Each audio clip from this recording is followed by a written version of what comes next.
कि हर सेल के अंदर, हर प्लांट जिसमें फोटोसिंथेसिस रिएक्शन होता है, नॉन साइक्लिक फोटोफॉस्फोराइलेशन होता है, जिसमें पीएस सेकंड और पीएस फर्स्ट दोनों फोटो सिस्टम पार्टिसिपेट करते हैं। यहाँ पर ऑक्सीजन भी रिलीज होती है क्योंकि फोटोलाइसिस ऑफ वाटर होता है, और यहाँ पर एटीपी का फॉर्मेशन भी होता है और एनएडीपीएच का भी फॉर्मेशन होता है।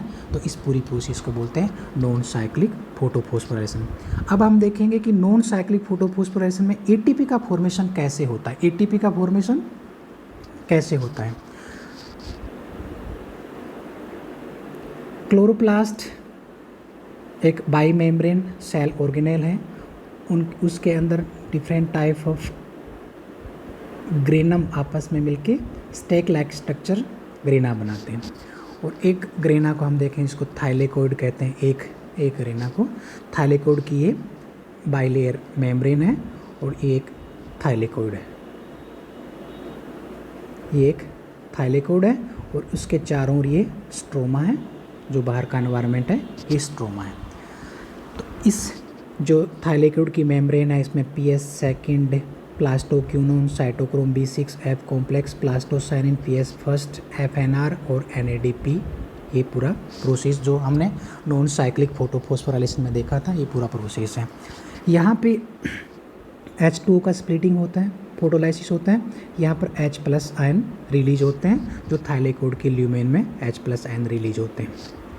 और इसके अलावा प्लास्टोक्यूनोन भी PQH2 साइकिल चलाता है। प्लास्टोक्यूनोन एनवार जो बाहर का स्ट्रोमा है, यहाँ से H+ लेके और उन H+ आयन को थाइलेकोइड की ल्यूमेन के अंदर ट्रांसफ़र करता है। उसके कारण थाइलेकोइड की ल्यूमेन में H+ आयन की कंसंट्रेशन ज़्यादा हो जाती है एज कंपेरिजन टू बाहर क्लोरोप्लास्ट के स्ट्रोमा की तुलना में। तो उसके कारण एक केमोओस्मेटिक थ्योरी दिया, केमोओस्मोसिस थ्योरी। उसके कारण क्या है कि यहाँ पर एक इलेक्ट्रोकेमिकल ग्रेडियंट प्रोड्यूस होता है। इलेक्ट्रोकेमिकल ग्रेडियंट क्या होता है? तो मूव यहाँ पे प्रोड्यूस होता है और H+ आयन की कंसंट्रेशन यहाँ पे ज़्यादा हो जाती है और यहाँ पर H+ आयन की कंसंट्रेशन कम हो जाती है। उसके केमोओस्मोसिस थ्योरी के तहत क्या है कि movement of ions across the semi permeable membrane down the electrochemical gradient, यहाँ पर H+ आयन की कंसंट्रेशन ज़्यादा होने के कारण अब इनका डाउन द ग्रेडियंट मूवमेंट होगा, उच्च सांद्रता से निम्न सांद्रता की ओर मूवमेंट होगा। इसके अलावा एक थाइलेकोइड की ट्रांस मेम्ब्रेन में ATP synthase, trans membrane protein होती है। जैसे माइटोकॉन्ड्रिया के अंदर भी एटीपी सिंथेसिस होता है, वहाँ भी एटीपी सिंथेज होता है, यहाँ भी एटीपी सिंथेज होता है। और H+ आयन की कंसंट्रेशन थाइलेकोइड की ल्यूमेन में ज़्यादा होने के कारण H+ आयन का मूवमेंट यहाँ से स्ट्रोमा की तरफ होता है। उसके कारण क्या है, एटीपी सिंथेज का जो रोटेटर है, रोटेटर में मूवमेंट होता है और रोटेटर के मूवमेंट से एडीपी इनऑर्गेनिक फॉस्फेट की प्रेजेंस में एटीपी का फॉर्मेशन होता है।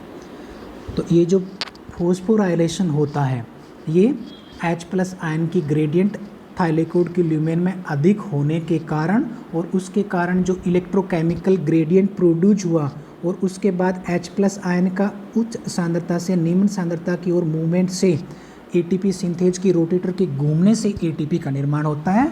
और इस पूरी प्रोसेस को कीमोस्मेटिक थ्योरी के द्वारा बताया गया कि कैसे एटीपी का फॉर्मेशन होता है। तो हमने देखा कि जो साइक्लिक फोटोफॉस्फोराइलेशन है लाइट रिएक्शन का, जिसमें पीएस सेकंड व पीएस फर्स्ट दोनों पार्टिसिपेट करते हैं, यहाँ पर NADPH का भी फॉर्मेशन होता है और एटीपी का भी फॉर्मेशन होता है। इसके बाद हम देखेंगे साइक्लिक फोटोफॉस्फोराइलेशन। मोस्टली जो प्लांट की फोटोसिंथेटिक सेल है उसमें नॉन साइक्लिक फोटोफॉस्फोराइलेशन होता है। साइक्लिक फोटोफॉस्फोराइलेशन रेयरली अकर्स होता है, रेयरली कंडीशन में होता है। कौन कौन सी कंडीशन में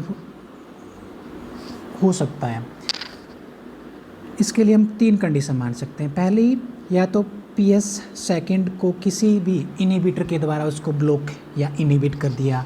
बहुत सारे इनहिबिटर हैं जो अलग अलग स्टेज पे पीएस का नॉन साइक्लिक जो पाथवे है उसको ब्लॉक कर देते हैं। तो या तो पीएस सेकंड या नॉन साइक्लिक फोटोफॉस्फोराइलेशन को किसी भी इनहिबिटर ने ब्लॉक कर दिया हो, या एटीपी की कंसंट्रेशन सेल के अंदर कम हो गई हो, अगर सेल के अंदर एटीपी का कंसंट्रेशन कम हो या NADPH की कंसंट्रेशन ज़्यादा हो या उनका एक्यूमुलेशन हो, इन 3 कंडीशन में साइक्लिक फोटोफॉस्फोराइलेशन होते हैं।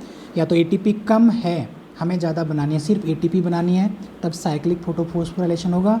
जब NADPH अधिक एक्यूमुलेट हो गया सेल के अंदर, तब साइक्लिक फोटोफॉस्फोराइलेशन होगा। या तीसरी कंडीशन, या PS सेकेंड को किसी कारण से किसी भी इनहिबिटर ने ब्लॉक कर दिया, इसलिए नॉन साइक्लिक फोटोफॉस्फोराइलेशन नहीं हो रहा है, उस कंडीशन में सिर्फ और सिर्फ साइक्लिक फोटोफॉस्फोराइलेशन होगा। ये इतना साइक्लिक फोटोफॉस्फोराइलेशन है। साइक्लिक फोटोफॉस्फोराइलेशन में सिर्फ PS फर्स्ट, जिसका रिएक्शन सेंटर P700 होता है, सिर्फ एक ही फोटो सिस्टम पार्टिसिपेट करता है। ये अपने एनवायरनमेंट से लाइट एनर्जी को एब्जॉर्व करता है और लाइट एनर्जी को एब्जॉर्व करके इसका इलेक्ट्रॉन एक्साइटेड स्टेट में आता है और उसके बाद उस इलेक्ट्रॉन को प्राइमरी इलेक्ट्रॉन एक्सेप्टर उनको रिसीव कर लेता है, एक्सेप्ट कर लेता है, और उसके बाद इलेक्ट्रॉन फेराडोक्सिन के पास पहुंचते हैं और फेराडोक्सिन से इलेक्ट्रॉन साइटोक्रोम B6F कॉम्प्लेक्स के पास पहुंचते हैं और उसके बाद साइटोक्रोम B6F कॉम्प्लेक्स के बीच में एक ATP का फॉर्मेशन होता है। उसके बाद इलेक्ट्रॉन प्लास्टोसाइनिन से होते हुए वापस रिएक्शन सेंटर P700 के पास पहुंच जाते हैं। इसलिए जो यहाँ पे जो इलेक्ट्रॉन के रिलीज होने से जो इलेक्ट्रॉन का डेफिशिएंसी जो क्रिएट हुआ था वो वापस फुलफिल हो गया, क्यों जहाँ से इलेक्ट्रॉन रिलीज हुए, इलेक्ट्रॉन एक साइक्लिक फ्लो के तहत वापस वहीं पहुँच गए। इसलिए इस प्रकार का जो फोस्फोराइलेशन है उसको साइक्लिक फोस्फोराइलेशन बोलते हैं और इसमें ATP का फॉर्मेशन होता है, इसलिए इसको फोटोफॉस्फोराइलेशन कहते हैं। और इसमें सिर्फ और सिर्फ फोटो सिस्टम फर्स्ट ही पार्टिसिपेट करता है, सिर्फ ATP का फॉर्मेशन होता है, ना PS सेकेंड पार्टिसिपेट करता, ना फोटोलाइसिस ऑफ वाटर होता, ना ऑक्सीजन रिलीज होती और ना NADPH का निर्माण होता। ये सारी प्रोसेस साइक्लिक फोटोफॉस्फोराइलेशन में नहीं होती, इतना पाथवे ही साइक्लिक फोटोफॉस्फोराइलेशन का होता है।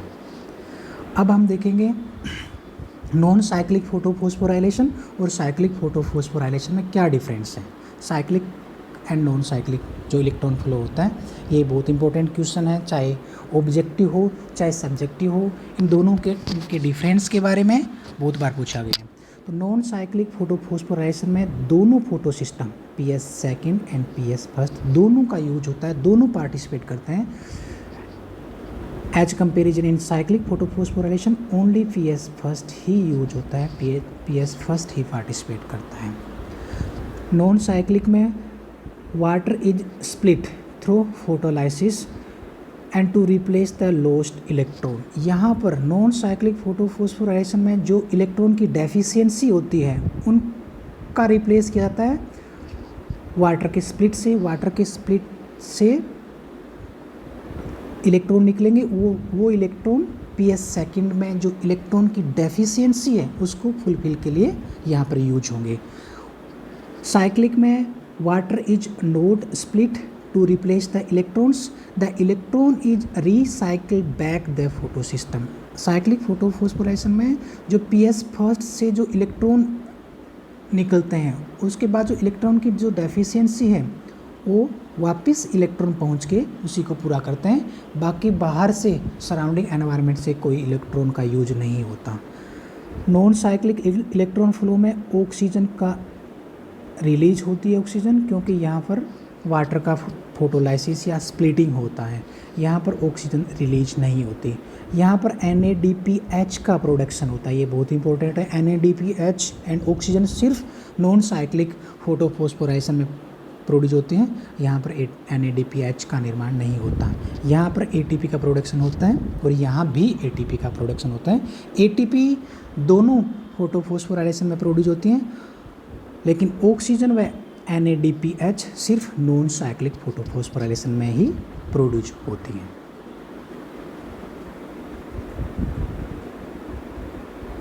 तो ये non cyclic photophosphorylation and cyclic photophosphorylation, ये दोनों के अंदर डिफरेंस हुआ। Thank you.